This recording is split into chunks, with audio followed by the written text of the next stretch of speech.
And almost instantaneously, my perception of her and her attractiveness like changed. All of a sudden, the things that I had just thought about and thought, I can't really, I don't know if I want to ask her out because like, what will other people think? All of a sudden that changed in a heartbeat. I remember going to my mom and talking to my mom about this situation.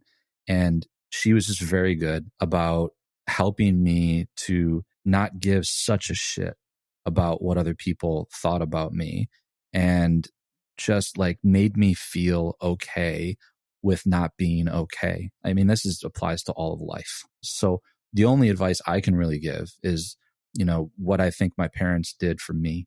And that's really give me the space and the time to figure things out and to not make me feel the pressure to have it figured out sooner than I was ready to.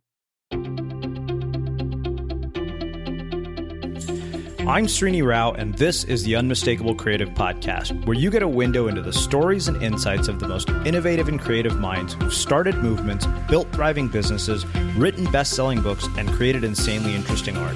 For more, check out our 500-episode archive at unmistakablecreative.com. Luke, welcome to the Unmistakable Creative. Thanks so much for taking the time to join us. Hey, Srini. Really good to be with you, man. It is my pleasure to have you here. So I found out about your work by way of your publicist. And right when I saw the title of your book, Wanting, I just was immediately intrigued by it because I felt like your book was the answer to so many questions I've had that I've never been able to get answers to by talking to people on this show.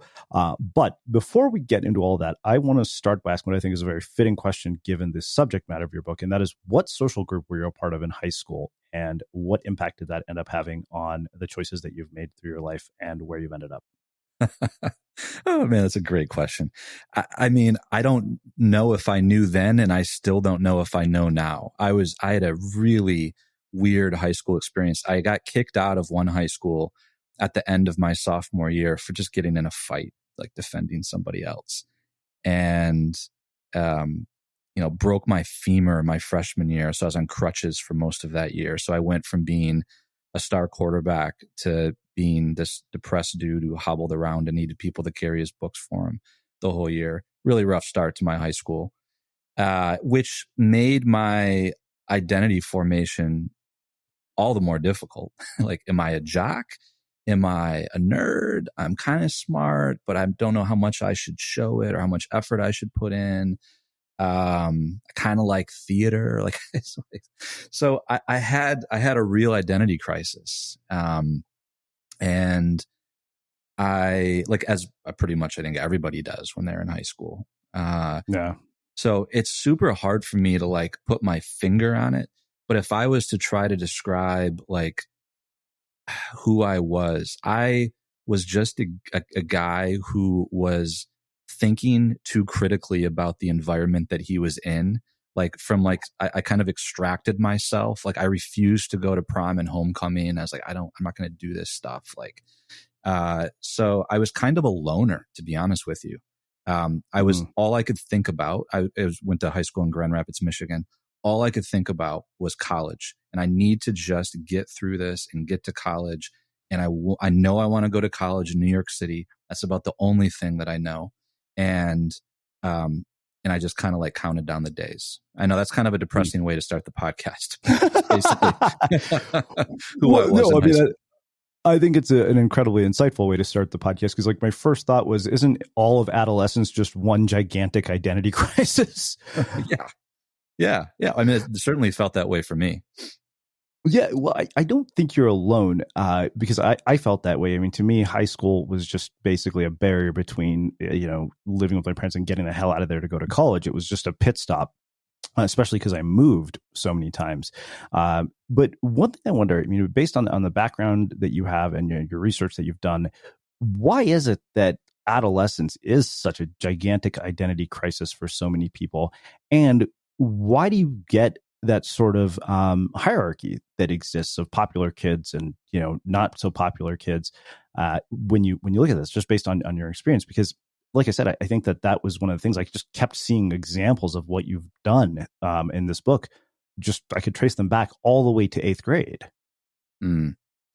So one important thing to know about me is I'm an only child, which, probably affected the way that I approached high school. I didn't have any older siblings who had modeled, what it means to be cool for me. I just kind of had to figure everything out on my own. So I think that affected my perception and the way that I navigated it and dealt with everything. My read on it now, on what was happening for me and what I think happens for most people, is that we have models in our life from the moment that we're born. The first one usually being our mother. We look into our mother's eyes, and of course our father. Our parents are models for us in many different ways, right? They're models of speaking, like we learn language from them. They're models of lifestyle, and they're models of desire. So what our parents want, what they think is valuable, we assimilate that into our own understanding of what's wantable and what's not. Political stuff, career stuff. If your parents are both doctors and they feel very strongly that you should be a doctor, that's going to do one of two things. It could really make you obsessively focused on that for the right reasons or the wrong reasons, or it could make you totally rebel. I'll get to that in a second. So we have these models, a few models in our life. We have older siblings; they're models for us as well. I didn't. And what adolescence is we get to this stage where we're just kind of like let loose. Like we've stopped believing our parents are gods, and we've stopped like looking to them as our models of like what we want to be. We're trying to differentiate, individuate at that point. And all of a sudden, especially in junior high and high school, we're just thrust into this environment with a bunch of other kids that are our age, at least in our class. And we have more in common with them than we don't, in a certain sense. I mean, what do I mean by that? I just mean you're 14 years old. Everybody else is roughly 14 years old in your class as a freshman. You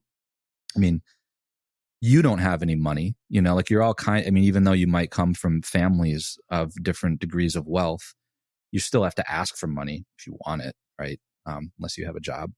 And you're all kind of in this same boat. You're all like thrust into this situation where you all have to figure everything out. Everybody's insecure, like, but nobody thinks that anybody else is except them usually. And nobody's really talking about it. Everybody's kind of forming their sense of identity against everybody else. And this is why the different little groups form. The classic, archetypal high school categories, they form, and people kind of migrate into those very quickly because they find, kindred spirits. And that is, it's kind of like, oh, this is who I am. But usually, I find that when people are honest and they've sort of taken a journey where they're able to continue to step out as they get older in life, that was just a temporary kind of phase that they had to pass through. I mean, it's kind of tragic. Like when I'm 39 years old, and I do have a couple of friends that are like still the same person like today that they were in high school, and they're like trying to be that person. Like, all right, like you're a jock, right? We get it, like it's like, and I wonder, like, because like part of the journey of maturation for me was finding like different models as I grew up, and leaving sort of old ones behind, and constantly kind of stepping out into new territory, which is super uncomfortable to do. But high school is that period. Adolescence in general is that period where you're kind of overwhelmed with models. You're overwhelmed with people that are modeling different lifestyles and different ways of being in relationships, different ideas, different career paths. Think about it. In high school, everybody's talking about where they want to go to college and where you shouldn't go to college, and what cities are cool to move to, and what kind of careers they want to have. And you don't know whether to like trust them or not. You're like, are they just as clueless as I am, or do they know something that I don't know? So I would call it a crisis of knowing who to trust. To me is like the crisis of adolescence. But it's something that not a lot of people talk about. So one thing you said was that everybody is insecure and everybody thinks that everybody else is not insecure. And I distinctly remember that feeling, thinking, oh, does the hottest girl in school know she's the hottest girl in school? Does the guy who's dating her think he's the coolest guy in school because he's dating the hottest girl in school?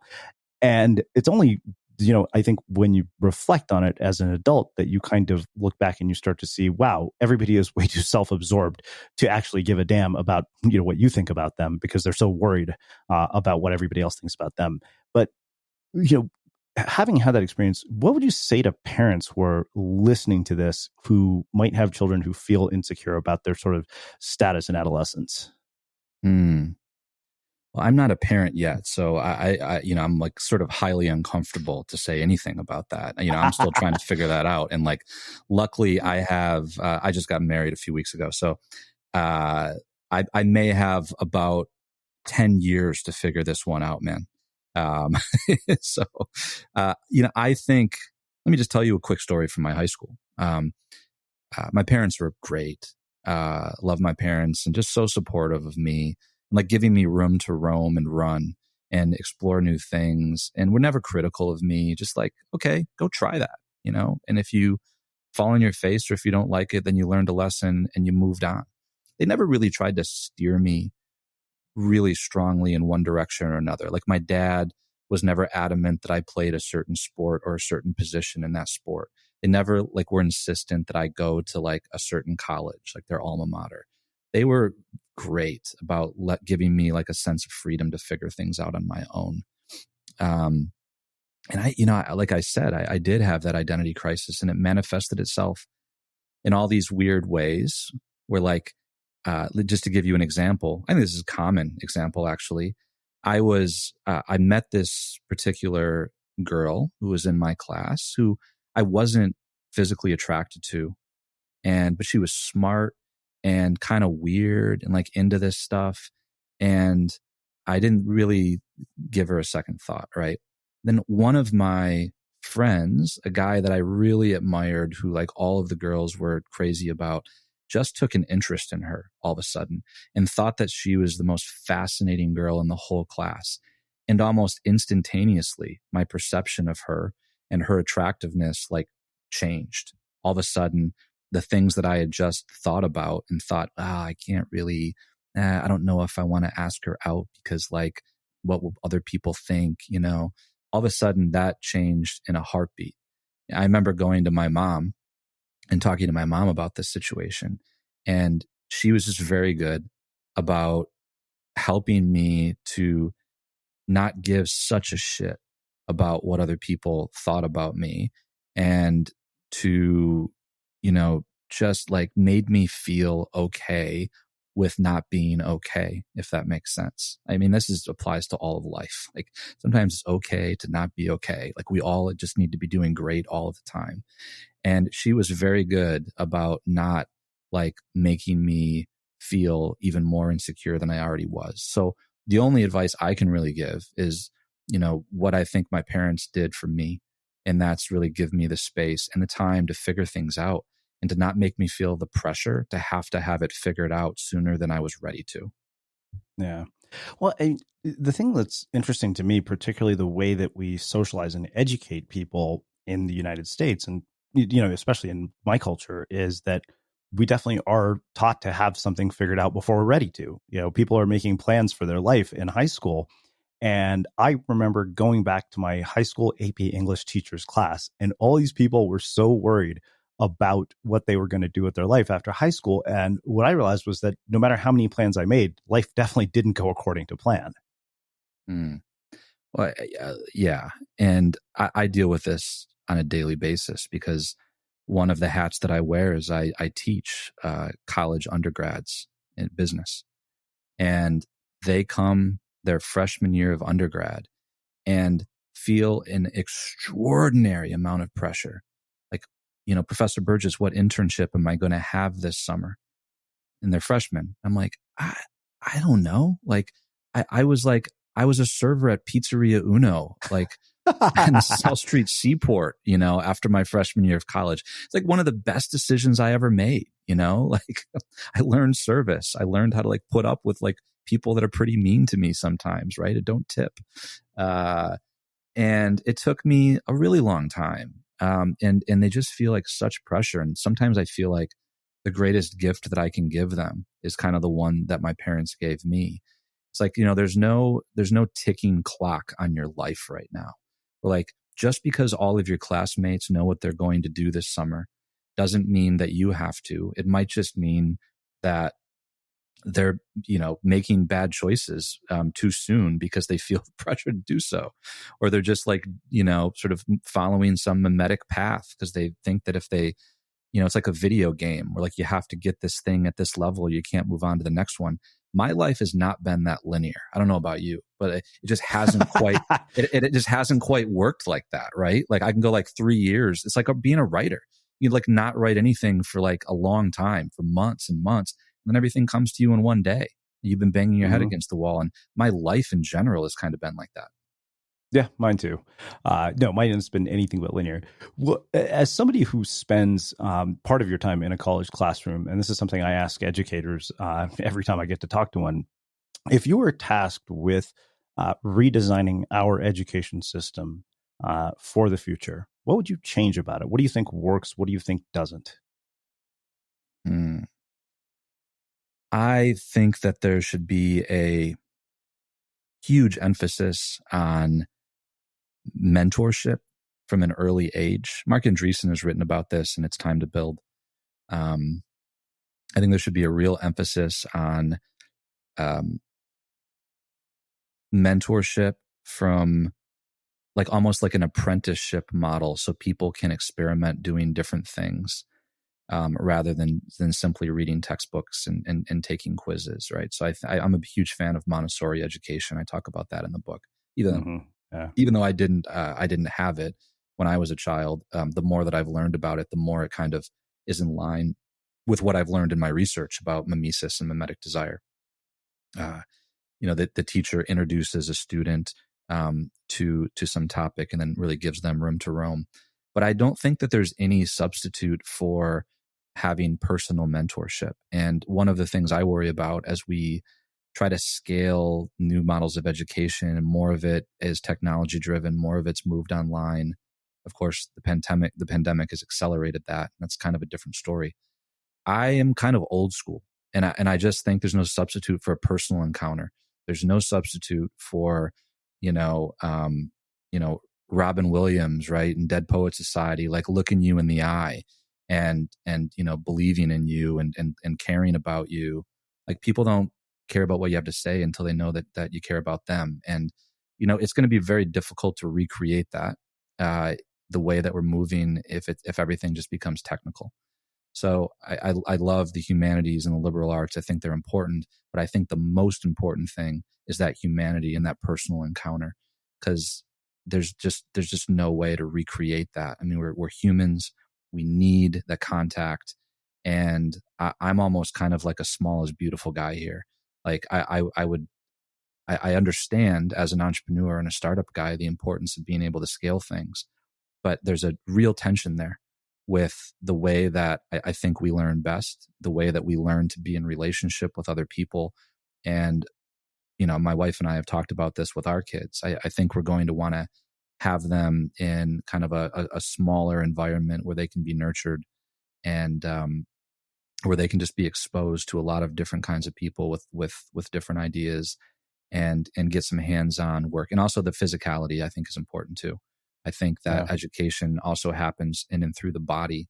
And then I think that's really, really important. I mean, I realize that we're in a knowledge economy and that, STEM is very prominent right now, but there's really something to be said about, kind of a healthy mind and a healthy body.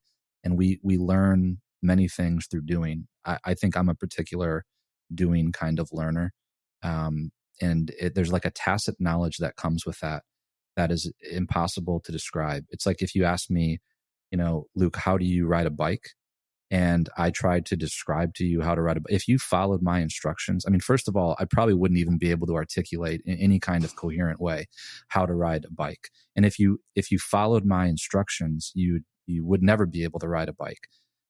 you'd be better off just kind of like learning it by doing it, because that's like an example of something that we have tacit knowledge about through this, that sort of physical action. Yeah.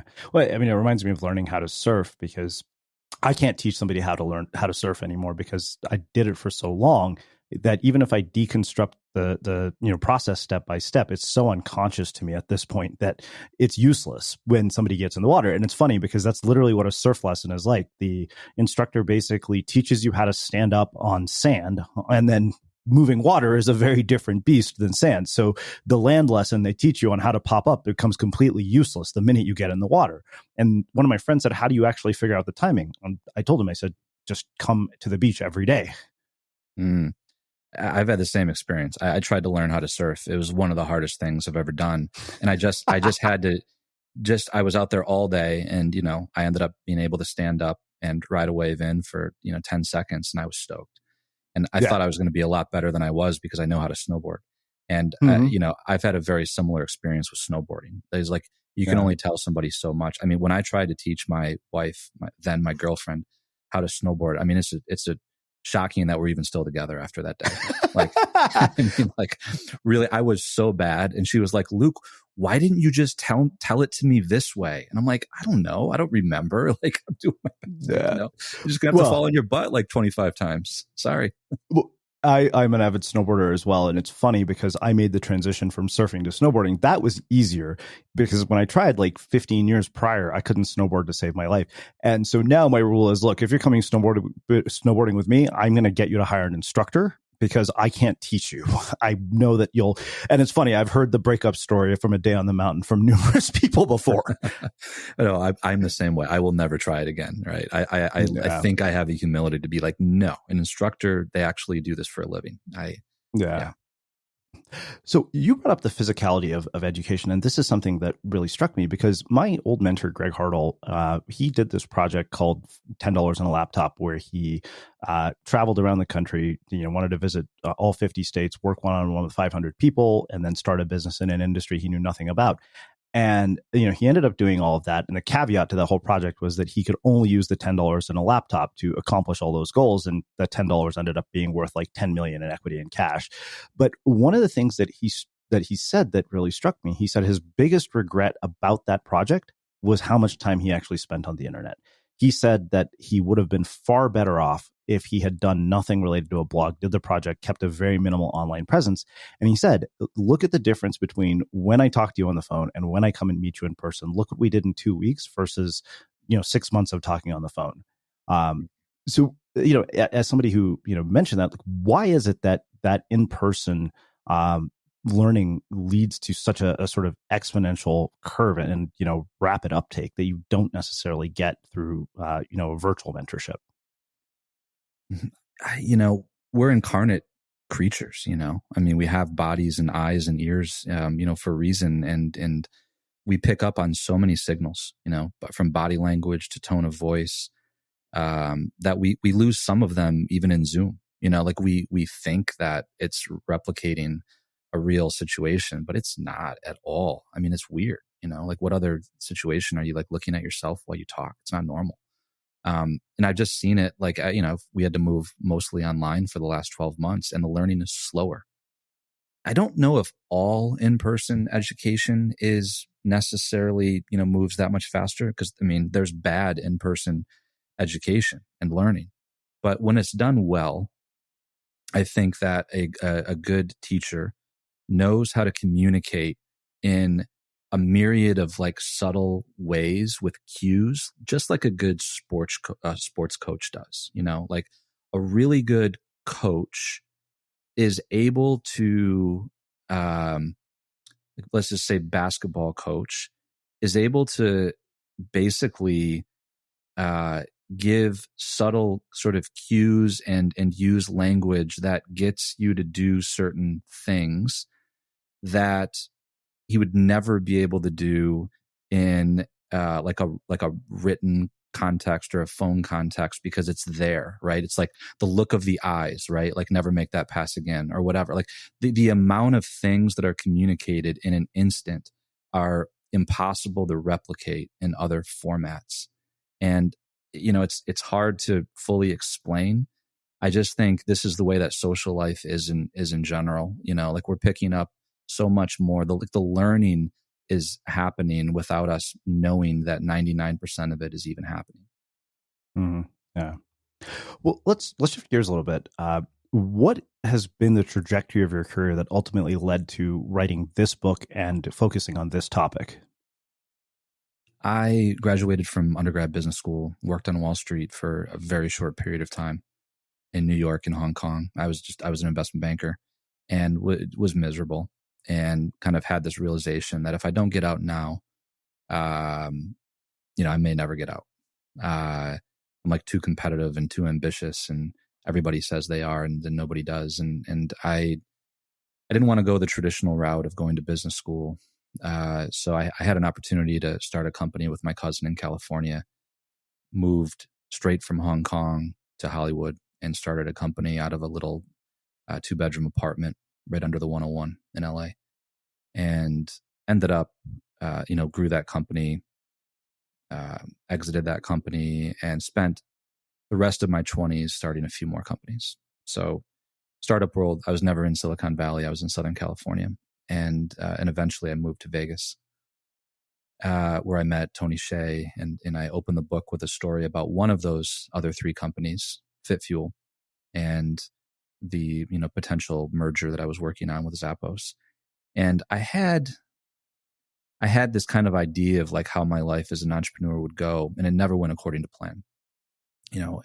I'd accomplished something that I wanted to accomplish, and feel extremely unsatisfied. And it really felt Sisyphean to me, like this is just a never ending loop that I seem to be caught in. And I don't really want to go the rest of my life feeling like that, where like nothing is ever enough. Like, what am I out to do here? What am I trying to prove to myself or to other people? Like, I got to figure this out. And I was fortunate to have some, 2008, I had a business deal blow up on me. I had a relationship end, romantic relationship end, a lot of things that forced me to just settle down and ask myself some hard questions.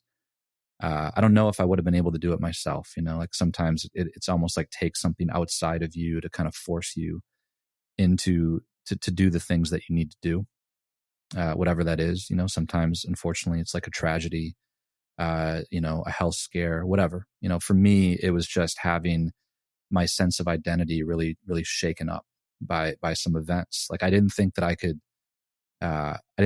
do anything wrong at a certain period of time, right? Like just revenue increases month over month, and that's the way it goes. I got myself into too much debt and ended up taking a little sabbatical from everything. And it started out as a few weeks, and it turned into a few months. And then it turned into, over a year, where I stepped away from a company that I was absolutely miserable running.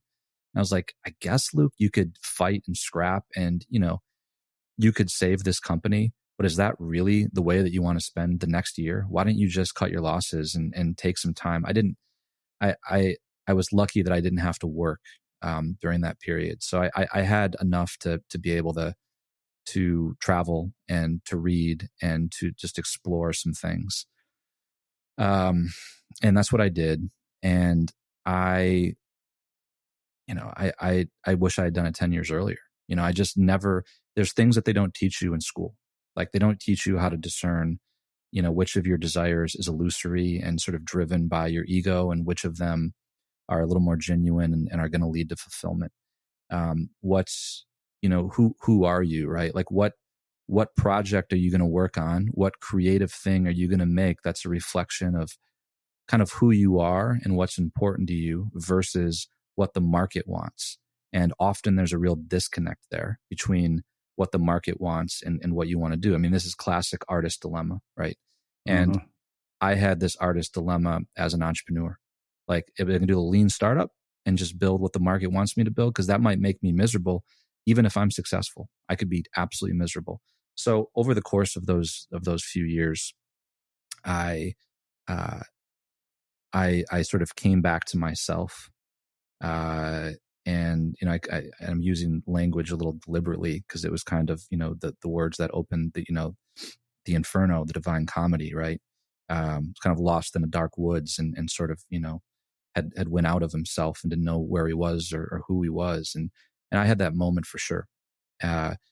So I ended up still starting a couple of companies in my early 30s, but I went back to school too, studied philosophy, studied theology. I lived in Italy for a couple of years, and I felt like I was able to sort of integrate a bunch of like different aspects of myself that I hadn't been able to integrate when I was in my 20s. Sort of a intellectually curious side, a contemplative side, a spiritual side. And I was able to sort of then come back to a place when I was in my mid 30s and kind of put everything together and formulate a new vision of how I wanted to be an entrepreneur, kinds of things that I wanted to work on, the creative outlets that I needed. Writing a book was one of them. Like if I don't have that form of expression, I'm just not happy. So that's how I kind of got to this place where, I took a very non-traditional route, discovered some things pretty late in life. And, that's just the time that I needed. And, I never would have written this book had I not had that time away.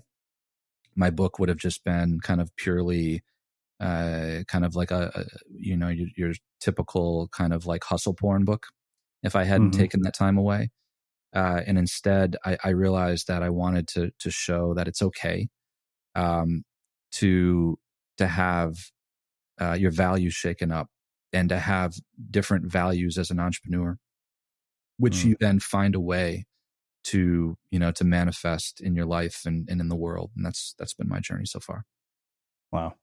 Well, I think that makes a perfect segue into talking about the book. So one of the things you say in the opening is that mimetic theory isn't like learning some impersonal law of physics, which you can study from a distance. It means learning something new about your own past that explains how your identity has been shaped and why certain people and things have exerted more influence over you than others. It means coming to grips with a force that permeates human relationships in which you are at this moment involved. You can never be a neutral observer of mimetic desire. I think for the sake of our audience, can you define what you mean by mimetic desire? That phrase comes from a French thinker named René Girard, taught at Stanford for many years. He was a mentor to Peter Thiel and many others. And mimetic is a fancy word for imitation. So it means that desire is fundamentally imitative. And that contrary to popular belief, our desires are not generated totally spontaneously, even though we think that they are. Our desires, especially when they're more abstract, are generated socially, and they're generated and shaped through models of desire. Like we look to other people who help us know what to want and what to pursue, and that we never autonomously decide on those things. We're always kind of caught up in this web of desire, and it's social. And just to be clear, it doesn't mean that everything that we want or desire is like that. We have certain needs, and we have a physiological basis for being attracted to certain people. If I'm super thirsty, I don't need a model of desire to show me that what I want is water or food or warmth if I'm cold. I don't need models for those things. And in the book, I differentiate those as, we should call those needs, just to be clear, even though those can also be desires, right? Because now we don't just want water, like we now have 100 different brands of water to choose from, right? So even the world of needs has become the world of desires, which means that even now, just wanting to drink water, we can look to models to tell us, which kind of water to drink. And an easy way to think about this would be like for certain things, we have biological wiring that's like radar, and it shows us like what we need to survive. It's like just built in to who we are. Okay. For most things though, in our world today that are in the universe of desire, we don't have any real like biological signal that shows us whether we should, become a doctor or a lawyer, or whether we should go live in Iowa or in Florida. those are things where we rely on models of desire. And often while we convince ourselves that we're making our choices or we're pursuing our goals or desires based on purely objective criteria, we're in fact probably being influenced by some hidden models of desire in our lives. Mm. So one thing you say is that memetic desire, because it's social, spreads from person to person and through culture. It results in two different movements, two cycles of desire. The first cycle leads to tension, conflict, and volatility, breaking down relationships and causing instability and confusion as competing desires interact in volatile ways. This is the default cycle that has been most prevalent in human history. It's accelerating today. So how do you prevent yourself from becoming a victim of that, given that it's accelerating? Because, and to your point, we all have models of desire. And the other thing, is how do you figure out which models of desire are appropriate? Because I wrote this article on Medium about why outliers are terrible role models for most of us. Yet, who do we put on the covers of magazines? Who do we read self-help books about? Oprah, Steve Jobs, even though none of us are ever going to become those people. Yeah, and we shouldn't become those people because then we'll never become ourselves. So there's an interesting paradox in that we need models to become ourselves in a sense. It just kind of happens, but we can be intentional about the kinds that we choose, and there are positive ones and there are negative ones. There are negative models. The key here is that most people just don't think that they have models at all.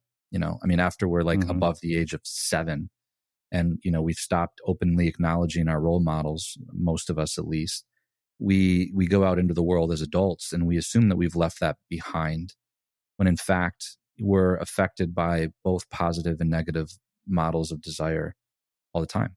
And, being aware of that and naming them is really important. And, we can then catch ourselves when we're being negatively affected by models.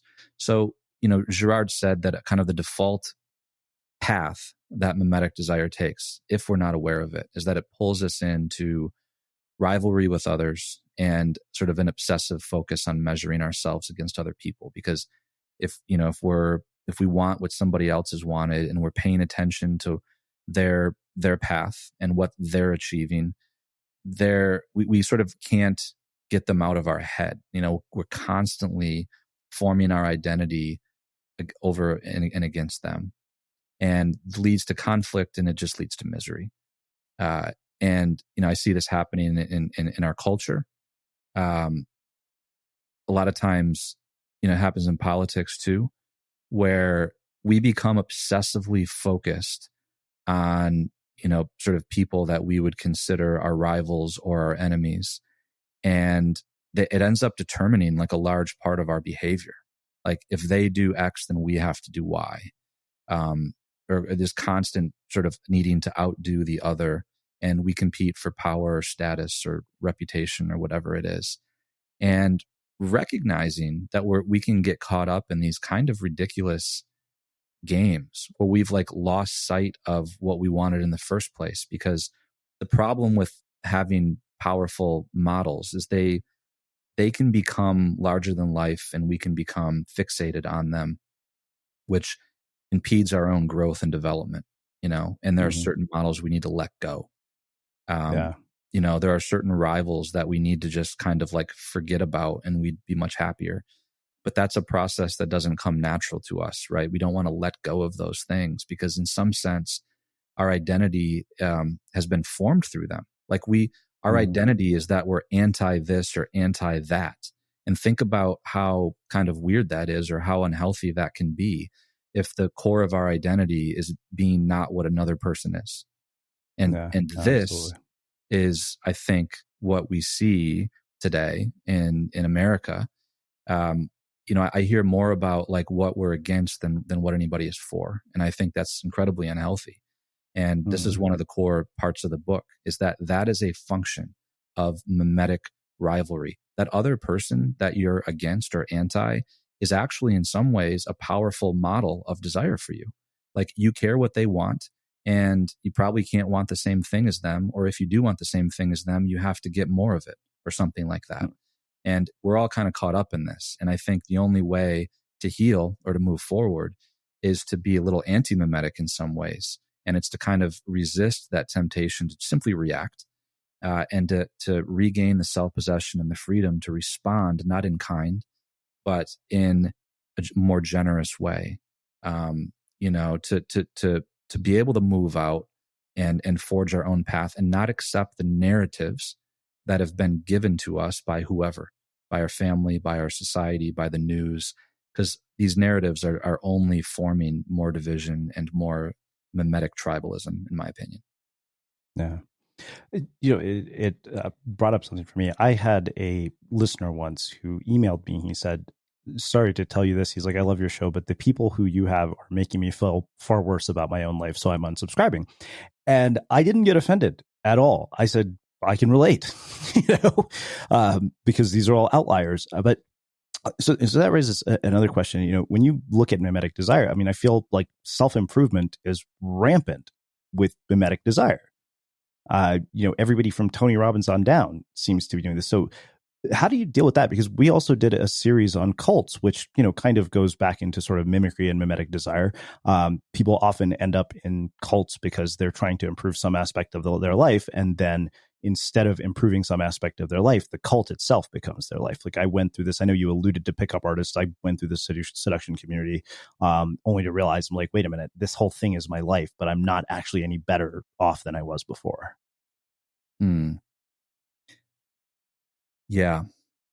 So the self-improvement community, I think, is rampant with unrecognized mimesis, and in fact, it kind of often runs off of mimetic desire.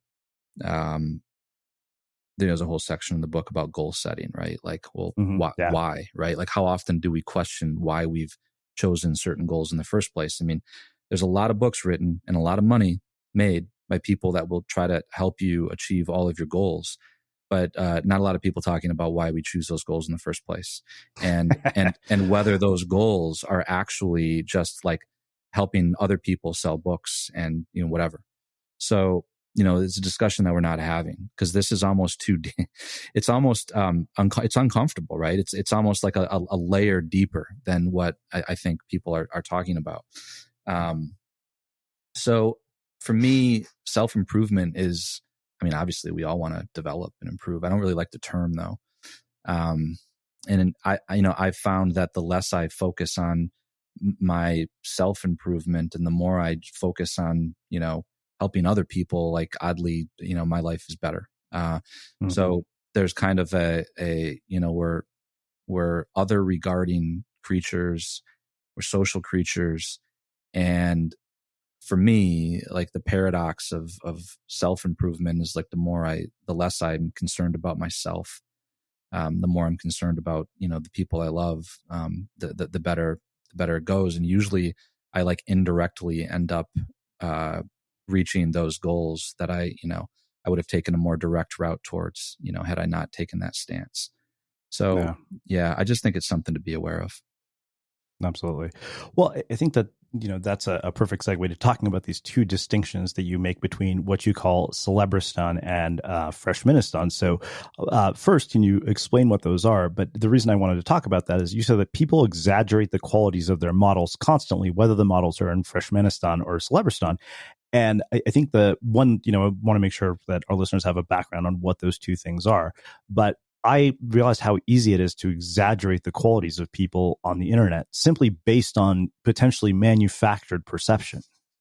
Right. So there are two kinds of models primarily. The first kind of a model is outside of our world. They're the kind of people that we don't have any social contact with. We'll never come into conflict or rivalry with them, either because they're dead. We're just separated from them by some social gap or existential gap. Maybe they live on the other side of the world and we don't even know they exist. So these people are what Girard calls external models of desire.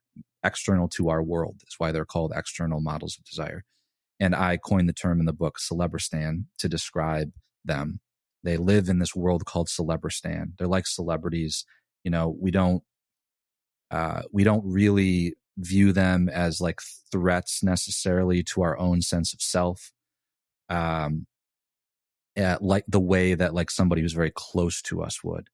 So that's the second kind of model. So the second kind of model is called an internal model of desire, or internal mediator of desire, to be technical. And they're the people that, exist in our world. They're the people that we can come into contact with, that we can compete with, that we can become rivals to. And I call this world Freshmanistan, because the best image that I could come up with for it is like the way that it's like to be a freshman in high school or in college, where, you have all these things in common. You can come into contact with anybody else, and we project all kinds of things onto these people. We do it in Celebristan too, right? Like we probably, assume that these, new crypto millionaires and the billionaires are way happier than they probably are, right? They have a curated persona. We don't know anything about their lives, but we project all kinds of things onto them. It's even worse though in Freshmanistan, because these people are in our worlds, and there's something Freud calls the narcissism of small differences, right? That is very unique to this world, where we notice like the smallest differences in anything because we're so close in proximity, right? So it's like more important, apparent to us, like we're paying more attention to it. So, if Jeff Bezos makes an extra $100 million or something over the next year, I might not even know that. But if like my colleague that works in my office or is in the same line of work as me gets a $5,000 raise and I don't, then that is a massive deal to me. So it's interesting how things take on greater or less importance based on proximity, not of distance, not of geographic proximity, but in terms of how similar we think we are to another person. We start to notice these small things, and we project a lot onto other people that is probably not real in any way. And this is, we're talking about the seduction community earlier that we've both had some contact with. Part of the game that people in that community play, because it works, frankly, and, the ethical issues aside, don't have time to get into that, but people that project a high degree of confidence, for instance, a colleague or, a member of the opposite sex or whatever, they're incredibly attractive, because in the world of desire, in the world of mimetic desire, they make powerful models because we don't know what to want. And when somebody else presents themselves as knowing what to want with some high degree of confidence, we start to think, like, what do they know that I don't know? Like they seem to have their desires figured out. And this, by the way, happens unconsciously. We don't actually usually have this dialogue in our heads. It doesn't sound like this, but we follow them, or we pay attention to them. We imitate them because they seem like they know what they want, whether they do or not, right? I mean, people can project confidence and be deeply insecure inside. And we can really, there's a lot of distortions that take place in this world that I call Freshmanistan, like in high school. Like everybody in high school is assuming that the other people have things figured out a lot to a much greater degree than they do. And then this continues, I think, through life. So there's kind of a game, right? Like a kind of, live action role playing in a way where everybody is trying to project a certain amount of confidence, and, nobody quite knows, who's telling the truth or not. And this is what I talk about in the book, that, social media has contributed to this, because, people present a curated version of themselves on social media. They make these statements, and think about how much we actually have to go on. We don't know anything about these, especially like anonymous profiles. We don't know anything about this person other than the avatar and the things that they tweet. And we can find ourselves conjuring up a whole image of their lifestyle and like how much money they have and all kinds of things. And probably none of it is actually true. Yeah.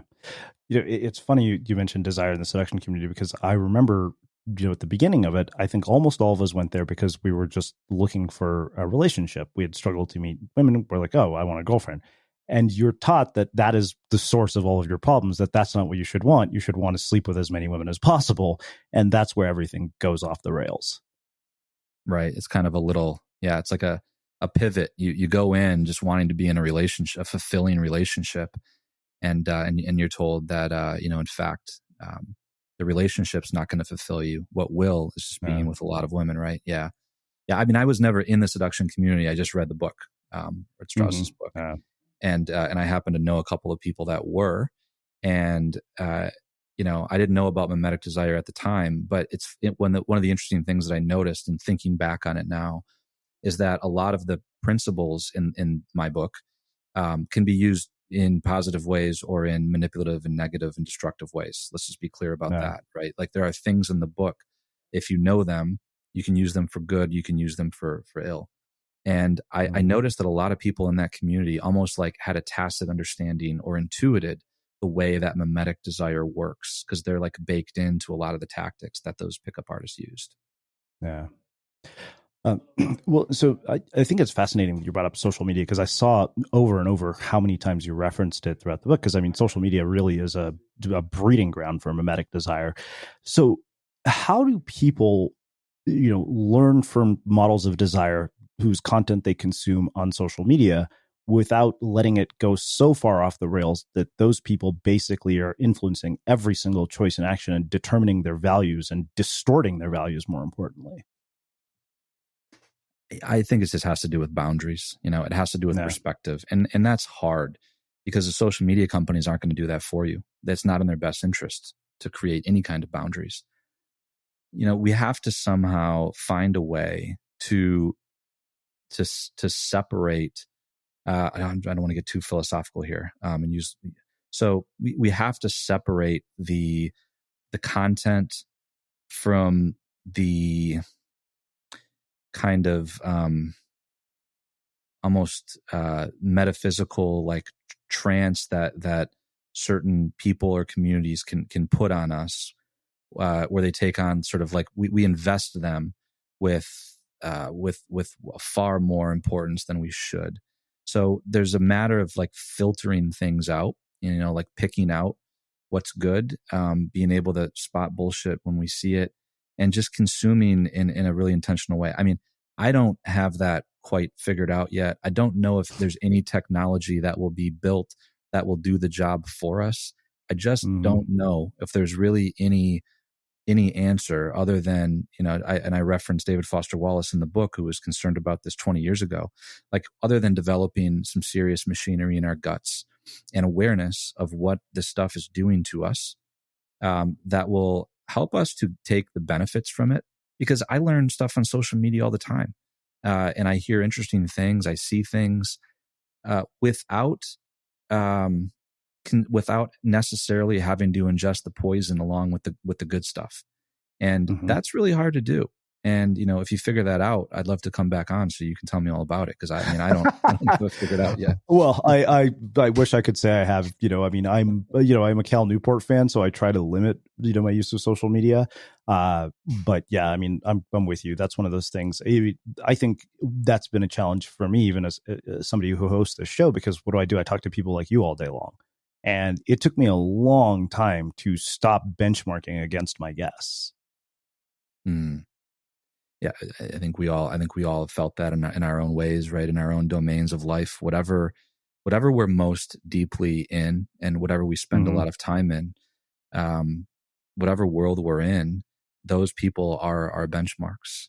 And it's funny how, like when you move away from an industry or you move away from a job, or you're off of social media for a little while or whatever, isn't it funny like how you look back on things or people or whatever it is, and it like it no longer has quite as of a hold on you because you have perspective. It's kind of like looking back in your life 5 years ago and like, wow, I really was like so into that. It's eye opening. But I think like constantly baking in practices into my life that help me get perspective. Like I try to take at least a week every year and go on a retreat. those are the things that kind of where I kind of like redraw my game plan. I learn a little bit more about myself. I learn a little bit more about the kind of relationship I want to have to social media in this coming year. I've been on more than ever because of the book, you know. Mhm. So, and I'm going to reevaluate that probably when I do that retreat later this year.